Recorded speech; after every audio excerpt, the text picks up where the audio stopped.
Hello అండి అందరికీ. నేనైతే సప్త శనివారాలలో ఇవాళైతే 5వ వారం అండి. ఎప్పట్లాగానే పీటలు మంచిగా కడిగేసి పీటలకి పసుపు అయితే పసుపు రుద్దేసి కుబేరం ముగ్గు అయితే వేసిన. దానిపైన పసుపు కుంకుమ వేసేసి జాకెట్ బట్ట అయితే పెట్టిన. దాని మీద కొంచెం బియ్యం వేసేసి అయ్యవారిని ఇట్లా బొట్లు పెట్టుకొని పూజించుకొని బియ్యం మీద అయితే పెట్టిన.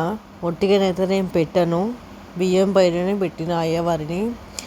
అయితే దూదిమాల దొరకలేదండి ఈసారి. పోయినసారి ఏమో తులసిమాల వేయలేదు, ఈసారి ఏమో తులసిమాల వేసిన, దూదిమాల వేయలేదు. పూలు అయితే రాత్రే గుచ్చి పెట్టుకున్నా. అల్లితే రెక్కలు దాని రెక్కలన్నీ ఇరిగిపోతున్నాయి, చామంతి పూలవి గులాబీ పూలవి. కాబట్టి నేనైతే ఇట్లా కుచ్చి పెట్టుకుంటున్నా సూదితోని. తర్వాత కలశం అయితే పెట్టుకున్నానండి.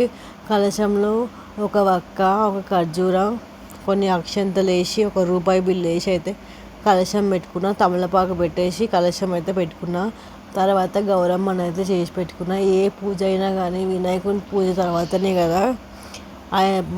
పసుపు గణపతిని అయితే నేను పూజించుకున్నా. ఇట్లా కలశం పెట్టేసుకొని కలశంకి 2 పువ్వులు పెట్టేసి, తర్వాత నేను నూనెతో అయితే దీపం పెట్టట్లేదండి, ఓన్లీ ఆవు నెయ్యితోనే దీపం పెడుతున్నా. నేను ఆవు నెయ్యితో మాత్రమే దీపం పెడుతున్నా. నేను ఇట్లా అయితే 5 దీపాలు అయితే పిండి దీపాలు చేసుకున్నాను. పిండి దీపాలలో మాత్రం నూనె అయితే వేసి పెట్టిన. ఒత్తులు మాత్రం ఎవరైనా కానీ దీపాలు పెడితే 1 ఒత్తు 2 ఒత్తులు మాత్రం వేసి పెట్టకండి. ఒక్కటే దీపంలో అటు 2 ఇటు 2 ఒక ఇంచు స్పేస్ ఇచ్చేసి అటు 2 ఒత్తులు ఇటు ఒక్క దీపంలో 2 ఒత్తులు వేసి పెట్టాలండి. నేనైతే అలాగే పెట్టిన. ఇటు తమలపాకులు అయితే పెట్టేసుకొని పిండి దీపాలు అయితే పెట్టుకున్నాను. ఇవాళ 5వ శనివారం కాబట్టి 5 దీపాలే పెట్టిన. ఇంట్లో అయ్యవారిని అయితే నేను పూజించుకుంటున్నా. నాతో అయితే ఎంత అయితే అంతవరకే చేస్తున్నాను, ఎందుకంటే నేను ఇంట్లో చేసుకొని బయట చేసుకోవాలని నాతో అవ్వట్లేదు.